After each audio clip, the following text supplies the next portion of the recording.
재가 내리고 있었습니다. 하늘에서 뜨거운 유리 알갱이가 비처럼 쏟아졌어요. 6,600만 년 전 지금의 멕시코 유카탄 반도 앞바다에 지름 10km짜리 소행성이 초속 20km로 처박힌 직후였습니다. 히로시마 원자 폭탄 수십억 개를 한꺼번에 터뜨린 것과 맞먹는 에너지였죠. 충돌 지점에서 튀어오른 암석이 대기권 밖까지 솟았다가 지구 전체로 다시 떨어지면서 대기 자체를 오븐처럼 벌겋게 달궜습니다. 그 열기에 전 세계의 숲이 저절로 불붙었고 하늘은 그을음과 먼지로 새까맣게 뒤덮였어요. 그리고 그 어둠이 몇 달, 어쩌면 몇 년을 이어졌습니다. 햇빛이 사라지자 방압성이 멈췄고 식물이 죽었고 그 식물을 먹던 거대한 초식 공룡이 죽었고 그 공룡을 먹던 사나운 포식자마저 굶어 죽었어요. 이렇게 지구에 살던 생명의 4분의 3이 사라졌습니다. 지구 역사상 5손가락 안에 꼽히는 대멸종이었죠. 그런데 이 지옥 한복판에서 아무도 눈여겨보지 않던 작은 것들이 살아남았어요. 땅속 굴에 숨어서 벌벌 떨면서 몸을 잔뜩 웅크린 채로 말이죠. 몸무게는 겨우 쥐 한 마리 정도.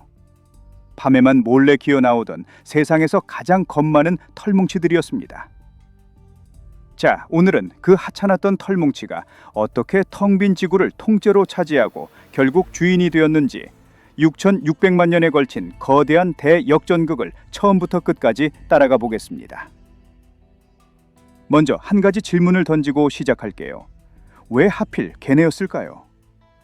세상엔 그렇게 강하고 크고 무서운 동물이 많았는데 왜 하필이면 제일 약하고 작았던 그 녀석들이 살아남았을까요? 상식적으로는 강한 자가 살아남아야 할 것 같잖아요. 그런데 이 질문의 답 속에 오늘 이야기 전체를 관통하는 놀라운 단전이 숨어 있습니다. 자, 충돌 직후의 세상으로 잠깐 들어가 볼게요. 그 지옥에서 살아남으려면 3가지 조건이 필요했습니다. 첫째, 몸이 작아야 했어요. 먹을 게 거의 남지 않은 세상에서 몸집이 크다는 건 그만큼 많은 양을 매일 먹어치워야 한다는 뜻이거든요. 10푼짜리 공룡은 하루에 수백 킬로그램의 식물을 먹어야 겨우 살았는데 그 식물이 몽땅 타 죽고 시들어버렸으니 굶어 죽을 수밖에 없었죠. 반면 쥐 크기의 작은 동물은 곤충 몇 마리, 씨앗 몇 알, 죽은 것의 부스러기 조금이면 하루를 넉넉히 버텼습니다. 재앙의 시대에는 적게 먹는 게 곧 능력이었던 거예요. 둘째, 땅속으로 숨을 수 있어야 했습니다. 하늘에서 불덩이가 쏟아지고 지표면이 오븐처럼 달궈질 때 불을 파고 들어간 동물은 흙이라는 두꺼운 이불 아래에서 그 살인적인 열기를 피할 수 있었어요. 흙 몇십 센티미터 아래는 지상의 지옥과는 전혀 다른 세계였거든요. 몸을 숨길 굴 하나가 있느냐 없느냐가 그대로 생사를 갈랐던 겁니다. 셋째, 아무거나 먹을 수 있어야 했어요. 특정 먹이 하나에만 목을 매던 동물은 그 먹이가 사라지는 순간 함께 사라졌습니다. 오직 대나무만 먹는 동물이 있다면 대나무가 죽었을 때 끝장이잖아요. 하지만 이것저것 가리지 않고 먹는 잡식성 동물은 세상이 완전히 뒤집혀도 어떻게든 목구멍으로 넘길 무언가를 찾아냈어요. 유연한 입맛이 곧 생존의 열쇠였던 거죠. 그런데 이 3가지 조건에 마치 맞춤옷처럼 완벽하게 들어맞는 존재가 있었습니다. 바로 초기 포유류였어요. 작고 굴을 파고 아무거나 먹는 존재. 공룡이 세상을 지배하던 1억 년 내내 이들은 밤에만 슬그머니 활동하는 초라한 조연이었습니다. 낮에는 공룡이 눈을 부릅뜨고 있으니 감히 나올 엄두를 못 냈고 캄캄한 어둠 속에서 곤충이나 잡아먹으며 숨죽여 살아왔죠. 그 기나긴 세월 동안 어둠 속을 더듬기 위해 발달시킨 예민한 코와 귀, 밤의 추위를 견디려고 갖춘 따뜻한 피, 그리고 새끼를 몸으로 품어 지키는 습성. 이 모든 것이 재앙의 순간에 하나도 빠짐없이 강력한 무기로 돌변한 겁니다. 약자로 살아남기 위해 억지로 갈고 닦았던 모든 특징이 하필이면 그 파국의 순간에 최고의 생존 도구가 되어 있었어요. 바로 여기서 이 이야기의 핵심 반전이 완성됩니다. 강한 자가 이긴 게 아니에요. 하찮았던 자가 이겼습니다. 공룡의 그늘에서 벌벌 떨며 진화시킨 그 소심한 특징들이 그늘 자체가 사라진 순간 세상을 통째로 물려받을 자격이 된 거죠. 이 역설을 앞으로 이어질 이야기 내내 계속 만나게 될 거예요. 자, 이제 시야를 크게 넓혀볼게요. 공룡이 사라진 지구가 어떤 상태였는지 상상해 보시기 바랍니다. 저는 이걸 이렇게 표현하고 싶어요. 온 세상이 하루아침에 텅 빈 집이 되어버렸다고요. 원래 그 집에는 세입자가 방마다 꽉 들어차 있었습니다. 가장 큰 방에는 목이 긴 초식 공룡이, 그 옆방에는 뿔 달린 트리케라톱스가, 제일 안쪽 안방에는 티라노사우루스가, 그리고 지하 수영장 같은 바다에는 거대한 해양 파충류가 살고 있었죠. 그런데 어느 날 갑자기 세입자 전원이 한꺼번에 사라진 거예요. 집의 구조는 그대로인데 방마다 텅텅 비어버렸습니다. 생태학에서는 이렇게 비어버린 자리를 생태적 지위라고 불러요. 어렵게 들리지만 쉽게 말하면 자연이라는 사회에서 각자가 맡은 직업 같은 겁니다. 대형 초식동물이라는 직업, 최상위 포식자라는 직업, 하늘을 나는 사냥꾼이라는 직업. 이 직업들이 소행성 한 방에 전부 공석이 되어버린 거죠. 그런데 자연은 빈자리를 오래 내버려 두지 못하는 성질이 있어요. 빈 방이 있으면 누군가는 반드시 그 방에 들어와 살게 되어 있습니다. 그래서 저는 오늘 영상 내내 하나의 장부를 계속 펼쳐볼 거예요. 이름을 붙이자면 빈집 장부라고 할게요. 어떤 방이 비었고 누가 그 방에 새로 입주하는지를 하나하나 기록하는 장부죠. 신생대 6,600만 년의 역사는 이 빈 방들을 하나씩 채워나가는 거대한 입주 경쟁의 드라마거든요. 이 장부만 따라오시면 그 긴 이야기가 한눈에 정리될 겁니다. 자, 그럼 첫 번째 빈 방부터 열어볼까요? 대형 초식동물의 방입니다. 공룡이 사라지고 나니 세상에는 풀과 나뭇잎이 넘쳐나는데 정작 그걸 먹어치울 큰 동물이 하나도 없었어요. 이건 살아남은 자들에게 어마어마한 기회였습니다. 먹을 건 산더미처럼 쌓여 있는데 그걸 두고 다툴 경쟁자가 없는 상황. 이 탐나는 방에 제일 먼저 눈독을 들인 게 바로 우리의 그 털뭉치들이었죠. 재앙이 지나가고 겨우 수십만 년, 지질학의 시간 척도로 보면 그야말로 눈 깜짝할 사이에 포유류는 폭발적으로 불어나기 시작했습니다.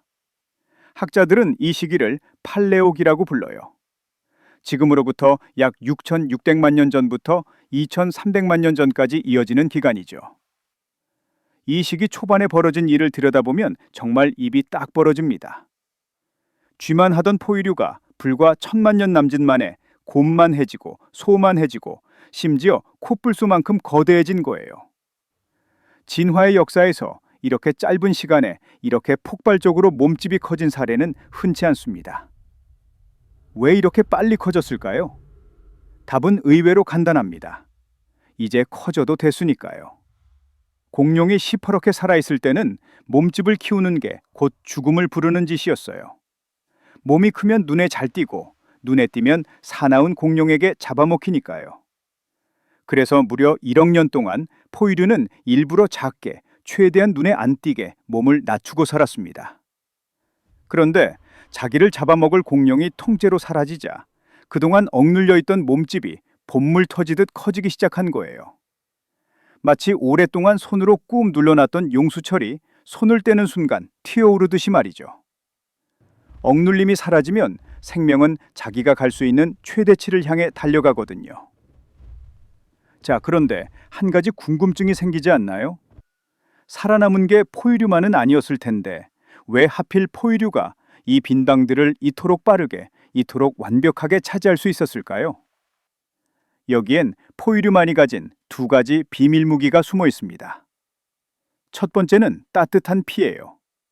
포유류는 스스로 체온을 만들어내는 온혈 동물이라 밤이든 추운 날이든 가리지 않고 활동할 수 있었습니다. 세상이 어떻게 변하든 몸을 데울 수 있으니 활동 시간에 제약이 없었던 거죠. 두 번째 무기는 젖입니다. 포유류는 새끼에게 젖을 먹여요. 이게 왜 그렇게 대단하냐면 어미가 먹은 것을 영양가 높은 저주로 바꿔 새끼에게 직접 전달할 수 있다는 뜻이거든요. 먹이가 부족한 재앙의 시대에도 어미만 어떻게든 버티면 새끼를 안정적으로 키워낼 수 있었습니다. 알을 낳아 방치하는 것과는 비교가 안 되는 엄청나게 든든한 생존 전략이었죠. 따뜻한 피와 젖, 이 두 가지가 포유류를 빈방의 새 주인으로 만든 진짜 열쇠였던 겁니다. 이 시기에 등장한 동물 중에 유인 타테리움이라는 게 있어요. 이름은 낯설지만 생김새는 한 번 보면 절대 못 잊습니다. 코뿔소만한 우람한 덩치에 머리에는 혹처럼 생긴 뿔이 6개나 울퉁불퉁 돋아있고 입에는 검처럼 긴 송곳니가 아래로 삐져나온 정말 기괴한 초식동물이었죠. 지금 우리 눈으로 보면 어느 동물과도 닮은 구석이 없는 낯선 생김새예요. 왜 이렇게 이상하게 생겼을까요? 이유가 있습니다. 아직 정해진 규칙이 없었기 때문이에요. 텅 빈 집에 처음 들어온 입주자는 인테리어를 자기 마음대로 할 수 있잖아요. 진화도 마찬가지였습니다. 대형 초식동물이라는 방을 대체 어떻게 꾸며야 가장 잘 사는 건지 그 정답이 아직 나오지 않았던 시절이라 온갖 실험적이고 기괴한 디자인이 마구잡이로 쏟아져 나온 겁니다. 유인 타테리움은 그 어수선한 실험의 시대가 남긴 흔적인 셈이죠. 그런데 초식동물이 이렇게 커지고 많아지면 그 뒤에 반드시 따라붙는 게 있죠. 맞아요. 그걸 잡아먹으려는 포식자입니다. 자, 이제 두 번째 빈당, 최상위 포식자의 방을 열어볼 차례예요. 그런데 이 방을 맨 처음 차지한 게 누구였는지 아세요? 놀랍게도 포유류가 아니었습니다. 바로 새였어요. 그것도 우리가 아는 그런 귀여운 새가 아니라 키가 2m에 육박하고 날지 못하는 대신 무시무시하게 굵은 다리로 초원을 질주하던 거대한 괴조였습니다. 학자들은 이 녀석들을 공포새라고 불러요. 이름부터가 심상치 않죠. 머리가 말머리만큼이나 크고 부리는 도끼처럼 두껍고 단단해서 한 방에 작은 동물의 두개골을 그대로 깨부술 수 있었습니다. 한번 상상해 보세요. 타조만한 거대한 새가 그런데 타조처럼 순한 초식성이 아니라 사냥에 미친 냉수처럼 갈고리 같은 발톱으로 흙먼지를 박차며 먹잇감을 뒤쫓는 모습을요. 초원에 이런 녀석이 나타나면 웬만한 동물은 그저 도망치는 것 말고는 방법이 없었을 겁니다. 여기서 정말 흥미로운 반전이 하나 숨어 있습니다. 우리는 흔히 공룡이 그때 완전히 한 마리도 남김없이 멸종했다고 생각하잖아요. 그런데 사실은 그렇지 않아요. 공룡의 한 갈래가 살아남았거든요. 그게 뭐냐면 새입니다. 놀랍게도 오늘날의 새는 공룡의 직접적인 후손이에요. 참새도 비둘기도 여러분 창밖의 그 새도 따지고 보면 공룡의 마지막 생존자들인 셈이죠. 그러니까 이 거대한 공포새는 어떤 의미에서는 최상위 포식자의 자리를 되찾으러 돌아온 공룡의 마지막 반격이었던 겁니다. 조상들이 소행성의 통째로 쓸려나간 그 왕좌에 후손이 다른 모습으로 다시 올라선 거예요. 실제로 한동안 이 괴조들은 아메리카 대륙에서 진짜 왕 노릇을 톡톡히 했습니다. 갓 몸집을 키우기 시작한 어설픈 포유류들은 이 새들 앞에서는 여전히 만만한 먹잇감 신세였지요. 하지만 이 왕좌 역시 영원하지는 않았어요. 포유류 포식자들이 세대를 거듭하며 점점 더 커지고 더 빨라지고 더 영리해지면서 결국 이 최상위 포식자의 방에서도 서서히 포유류가 새를 밀어내기 시작합니다. 날카로운 이빨을 가진 짐승들이 단단한 부리를 가진 새를 몰아낸 거죠. 세상은 이렇게 조금씩 하지만 확실하게 털 가진 자들의 것이 되어가고 있었어요. 자, 그런데 이야기는 여기서 아무도 예상 못한 방향으로 뜁니다. 어떤 포유류들은 육지의 빈방을 차지하는 것만으로는 성에 차지 않았어요. 이 녀석들은 아무도 예상하지 못한 곳으로 눈을 돌렸습니다. 바로 바다예요. 한번 곰곰이 생각해 보세요. 우리 포유류의 조상은 재앙을 피해 땅속으로 숨었던 육상동물입니다. 허파로 숨을 쉬고 네 다리로 땅을 걷고 새끼를 낳아 젖을 먹여 키우는 뼛속까지 완벽한 육지 생물이었죠. 그런데 이 육지 동물이 다시 물속으로 들어가서 지구 역사상 가장 거대한 동물인 고래가 됐다는 겁니다. 이게 대체 말이 되는 일일까요? 육지에서 그토록 오래 살아온 동물이 어떻게 다시 바다로 돌아가 물고기처럼 살게 됐을까요? 여기에도 역시 빈방이 있었습니다. 그것도 크고 탐나는 빈방이었죠. 중생대의 바다를 무섭게 지배하던 거대한 해양 파충류들. 그러니까 목이 뱀처럼 긴 수장룡이나 돌고래를 닮은 어룡 같은 놈들도 소행성 충돌 때 육상 공룡과 함께 깨끗하게 사라졌거든요. 그래서 바다의 대형 사냥꾼 자리 역시 육지와 똑같이 텅 비어 있었습니다. 물속엔 물고기가 바글바글 넘쳐나는데 그걸 마음껏 잡아먹을 대형 포식자가 없는 상태. 육지에서 벌어졌던 것과 똑같은 상황이 바닷속에서도 펼쳐진 거죠. 그리고 이 엄청난 기회를 향해 육지에 살던 어느 겁없는 포유류가 조심스럽게 물가에 발을 담그기 시작합니다. 과학자들이 고래의 조상을 거슬러 추적하다가 정말 깜짝 놀랄 사실을 발견했어요. 고래의 먼 조상이 놀랍게도 발굽달린 육상 동물이었다는 겁니다. 그러니까 오늘날의 하마나 소와 먼 친척걸 되는 동물이었던 거죠. 파키케투스라는 이름의 이 동물은 늑대만한 크기에 네 다리로 강가와 물가를 어슬렁거리던 평범한 육상 포유류였어요. 이 녀석이 얕은 물에 들어가 물고기를 잡아먹기 시작했고 물고기 맛을 본 뒤로는 점점 더 깊은 물 속으로 들어가게 된 거죠. 여기서부터가 진화의 경이로움입니다. 물에서 보내는 시간이 길어질수록 물에 유리한 몸을 가진 개체가 더 잘 살아남았어요. 헤엄칠 때 거추장스럽기만 한 뒷다리는 세대를 거듭할수록 점점 작아지고 짧아졌습니다. 물을 힘차게 밀어내기 좋도록 앞다리는 노처럼 납작하고 넓적하게 변했고요. 그리고 가장 놀라운 변화는 콧구멍에서 일어났습니다. 물 위로 고개를 내밀고 숨쉬기 편하도록 콧구멍이 얼굴 앞쪽에서 머리 꼭대기로 조금씩 이동한 거예요. 이게 우리가 아는 고래의 숨구멍, 그러니까 고래가 물을 뿜어올리는 그 정수리 구멍의 정체입니다. 원래 얼굴에 있던 코가 수백만 년에 걸쳐 정수리로 슬금슬금 올라간 결과물인 거죠. 이 극적인 변신 과정에는 중간 단계를 보여주는 동물도 있어요. 암블로케투스라는 동물인데 이 이름 자체가 걷는 고래라는 뜻입니다. 이름만 들어도 어떤 존재인지 감이 오시죠. 이 녀석은 악어처럼 물가에 몸을 숨기고 매복해 있다가 물 마시러 온 먹잇감을 덮치던 반쯤은 육지 동물이고 반쯤은 물동물인 어정쩡한 존재였어요. 그런데 이 어정쩡함이야말로 진화가 지나온 발자국인 겁니다. 그 다음 세대는 더 물에 가까워졌고 또 그 다음 세대는 아예 육지로 기어오를 필요조차 없어졌어요. 이렇게 수천만 년에 걸쳐 발굽 달린 자그마한 육상동물이 지느러미를 가진 바다의 제왕으로 탈바꿈한 겁니다. 이 과정에서 정말 소름 돋는 증거가 하나 남아 있어요. 오늘날의 고래를 해부해보면 몸속 깊은 곳에서 아주 작은 뒷다리 뼈의 흔적이 발견됩니다. 이제는 아무 쓸모도 없어서 몸 밖으로 튀어나오지도 않는 살 속에 파묻힌 흔적 기관이죠. 이건 대체 무엇을 의미할까요? 바로 고래가 한때 네 다리로 땅을 딛고 걸었다는 그 무엇으로도 부정할 수 없는 증거입니다. 고래의 몸이 자기가 어디서 왔는지에 대한 비밀을 뼛속 깊이 새겨두고 있는 셈이에요. 아무리 완벽한 바다 생물처럼 보여도 그 몸은 육지에서 왔다는 사실을 결코 숨기지 못하는 거죠. 그런데 이게 끝이 아니에요. 더 놀라운 게 남아 있습니다. 이 고래는 단순히 바다로 돌아간 것에 그치지 않고 지구 역사상 그 어떤 공룡보다도 거대한 몸집으로 자라났습니다. 오늘날의 흰 긴수염 고래는 몸 길이가 30m에 육박하는 지구 역사상 가장 큰 동물이에요. 그 거대한 공룡들도 이 정도로는 크지 못했죠. 어떻게 이런 일이 가능했을까요?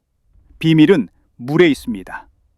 육지에서는 몸이 너무 크면 자기 무게에 짓눌려 뼈가 버티질 못해요. 코끼리보다 훨씬 큰 육상 동물이 드문 이유가 이 무게 문제 때문이죠. 그런데 물속에서는 부력이 그 무게를 대신 받쳐줍니다.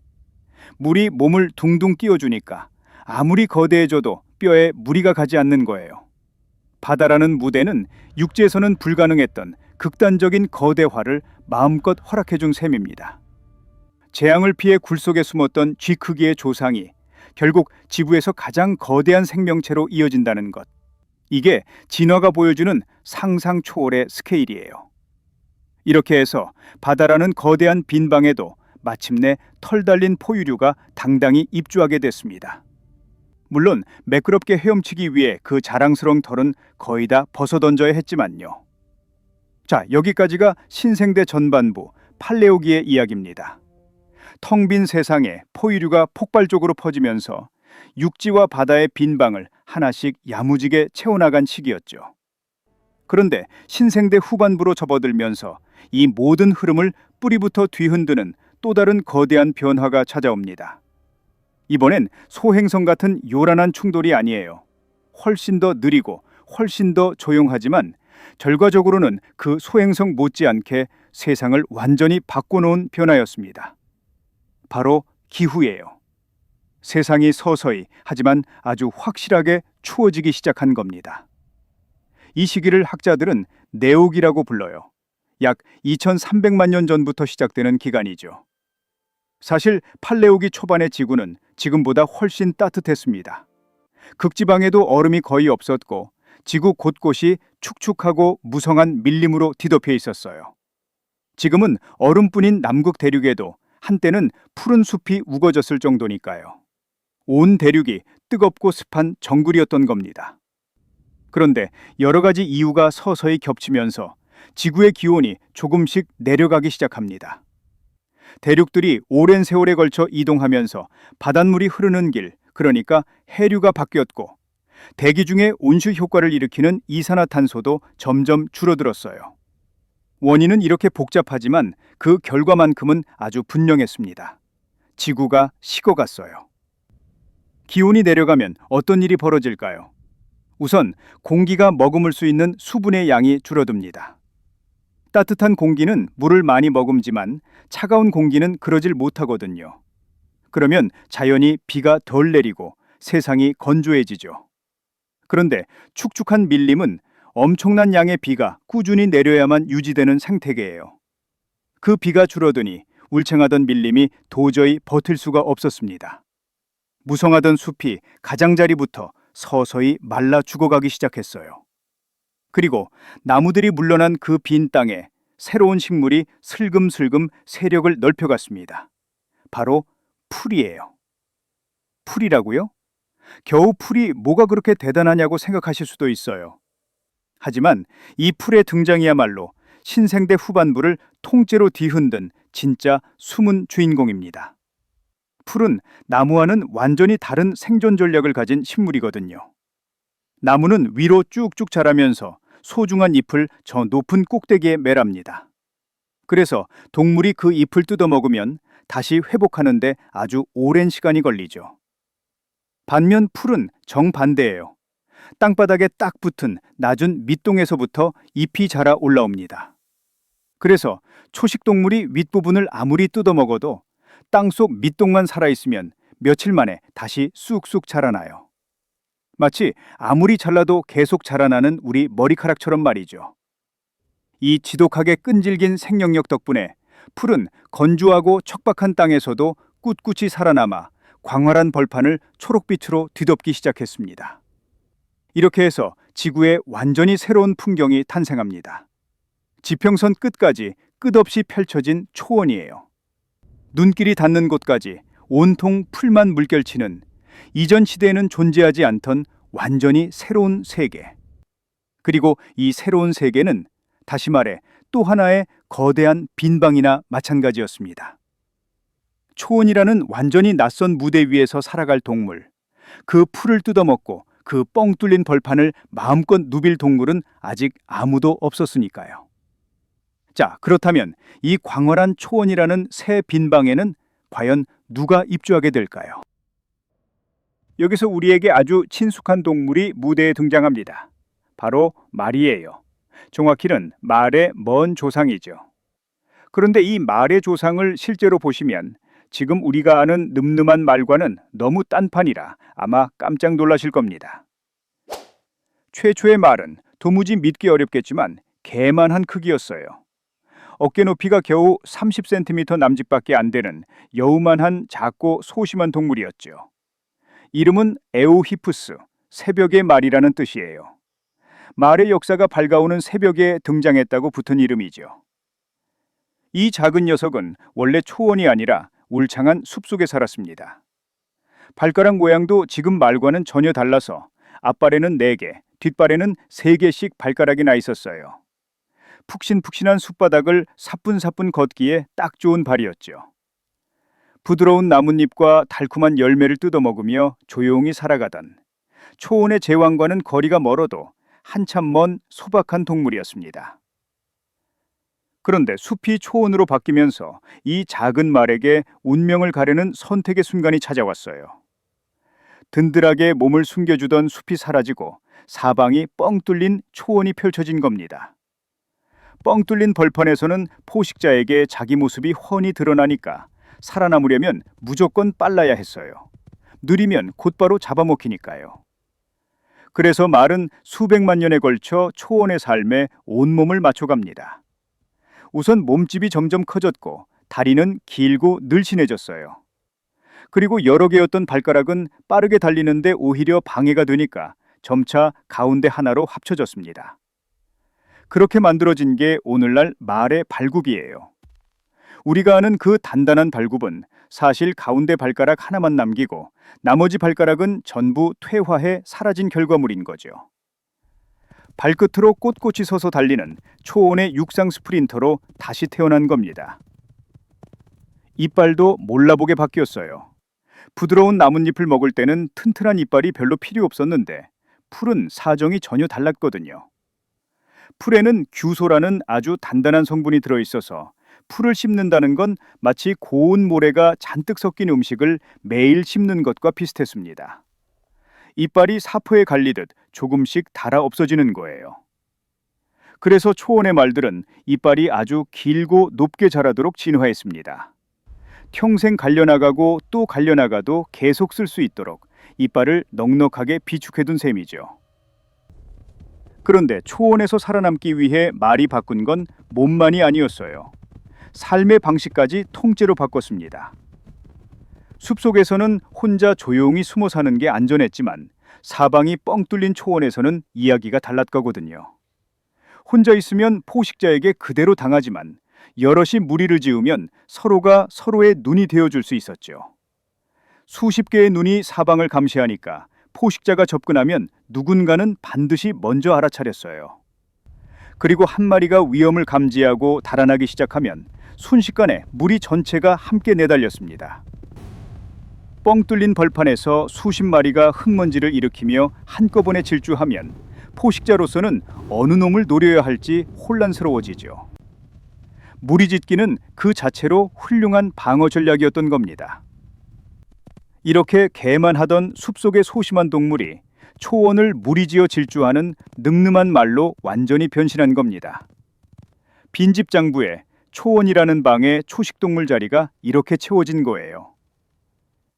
그런데 초원의 초식동물이 이렇게 무리지어 늘어나면 반드시 뒤따라오는 게 있죠. 여러분도 이제 슬슬 감이 오실 거예요. 맞아요. 바로 그들을 노리는 포식자입니다. 초원의 최상위 포식자라는 빈방이 또 하나 생겨난 거죠.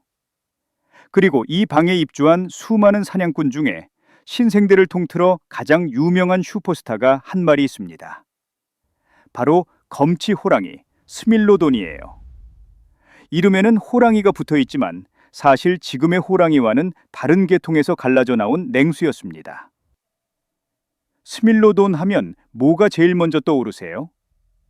아마 대부분 그 입 밖으로 무섭게 삐져나온 거대한 송곳니를 떠올리실 거예요. 길이가 무려 18cm, 어른 손바닥보다도 긴 단검 같은 이빨이 입 밖으로 튀어나와 있었죠. 대체 왜 이렇게 터무니없이 긴 송곳니가 필요했을까요? 여기에도 다 그럴 만한 이유가 있습니다. 당시 초원에는 덩치가 산만한 초식동물이 아주 많았어요. 두꺼운 가죽과 두툼한 근육으로 온몸을 무장한 거대한 먹잇감들이었죠. 이런 상대를 쓰러뜨리려면 얇고 자잘한 이빨로는 어림도 없었습니다. 그래서 스밀로돈은 독특한 사냥법을 발달시켰어요. 우선 곰처럼 우람하고 강력한 앞다리로 먹잇감을 땅바닥에 짓눌러 꼼짝달싹 못하게 붙잡습니다.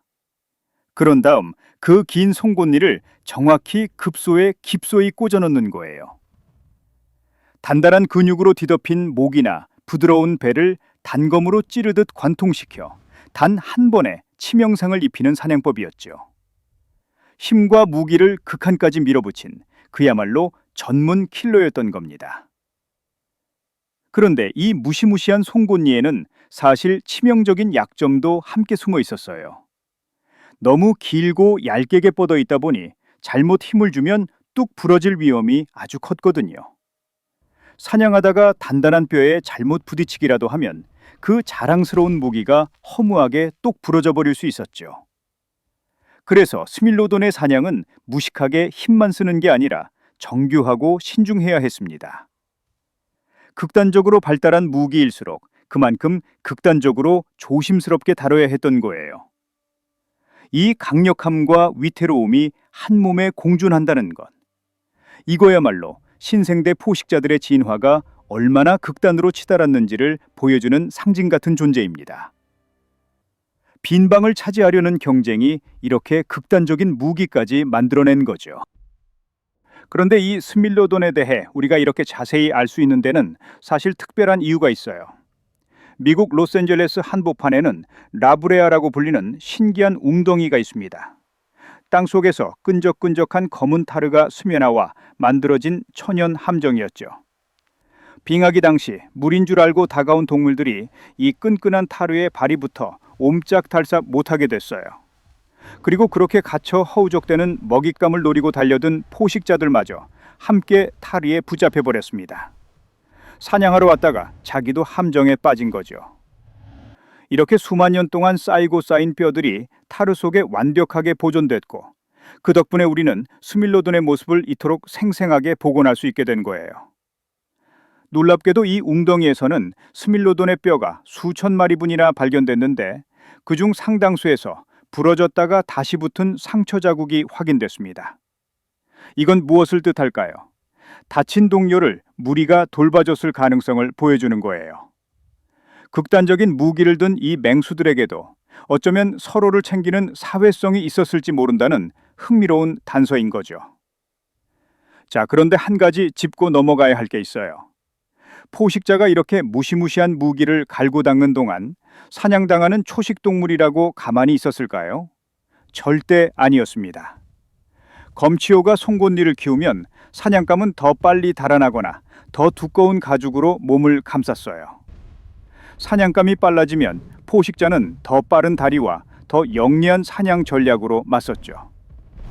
이렇게 쫓는 자와 쫓기는 자가 서로를 끝없이 밀어붙이는 걸 학자들은 진화의 군비 경쟁이라고 부릅니다. 마치 창과 방패가 서로 더 강해지려고 경쟁하는 것처럼 초원 위에서는 수백만 년에 걸쳐 이 소리 없는 경쟁이 계속됐어요. 오늘날 초원의 동물들이 하나같이 빠르고 예민하고 날렵한 이유가 여기에 있습니다.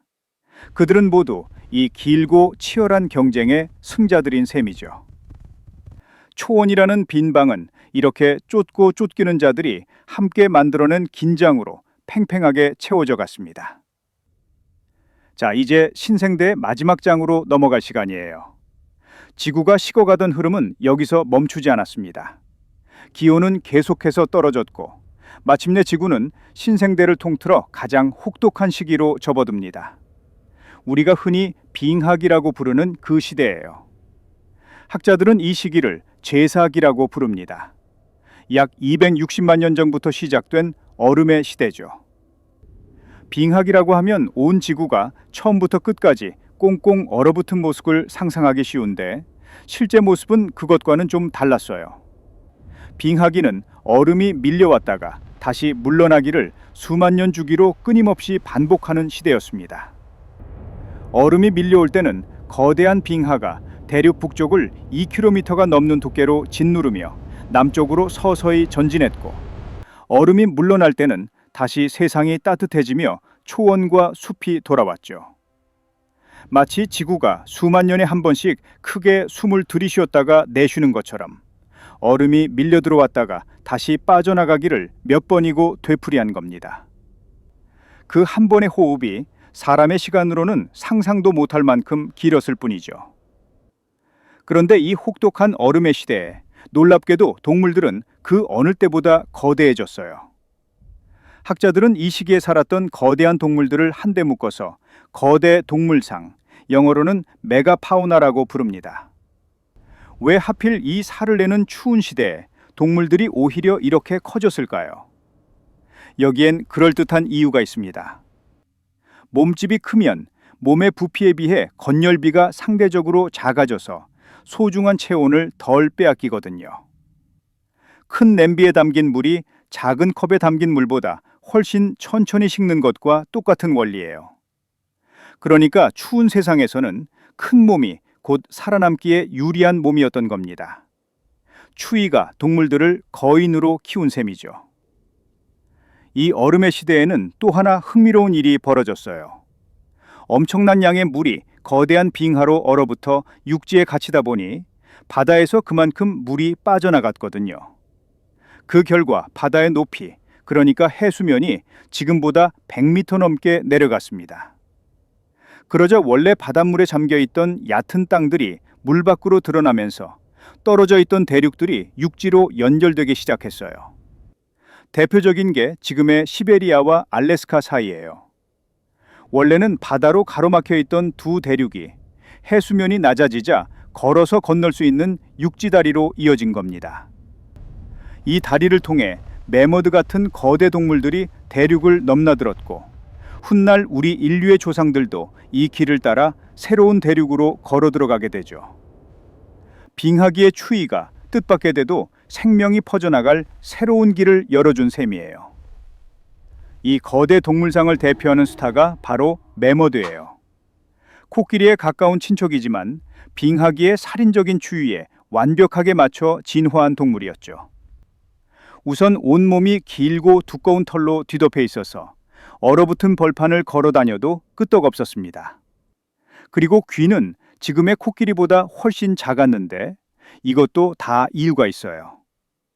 귀가 크고 넓으면 그만큼 열이 많이 빠져나가니까 추운 곳에 사는 매머드는 아예 귀를 작게 줄여서 열이 새어나가는 걸 막은 겁니다. 몸의 생김새 하나하나가 전부 추위를 견디기 위한 설계였던 거예요. 어깨 높이는 무려 4m에 육박했고 3m가 넘게 안쪽으로 휘어진 거대한 엄니를 가지고 있었습니다. 이 엄니로는 쌓인 눈을 파헤쳐 그 아래 얼어붙은 풀을 찾아 먹었어요. 눈보라가 사납게 몰아치는 새하얀 벌판을 이 털북숭이 거인들이 무리를 지어 천천히 걸어가는 모습을 한번 상상해 보세요. 그리고 그 벌판의 주인은 매머드만이 아니었습니다. 어깨 높이가 2m에 육박하는 거대한 곰, 지금의 코뿔소를 통째로 털옷으로 감싼 듯한 털 코뿔소, 그리고 뿔의 폭이 어마어마하게 넓었던 거대한 사슴까지. 빙하기의 벌판은 우리가 지금 지구상 어느 동물원에서도 결코 볼 수 없는 거대한 짐승들의 웅장한 세상이었어요. 여기서 잠깐 처음 이야기를 떠올려 보시기 바랍니다.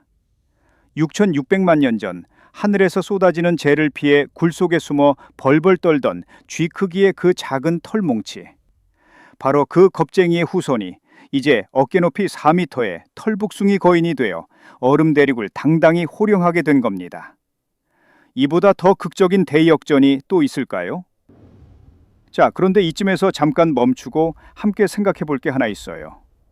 이 빙하기의 벌판을 매머드와 나란히 걷던 또 다른 존재가 있었습니다. 덩치가 크지도 않고 힘이 세지도 않고 몸을 덮은 털조차 변변찮은 존재였죠.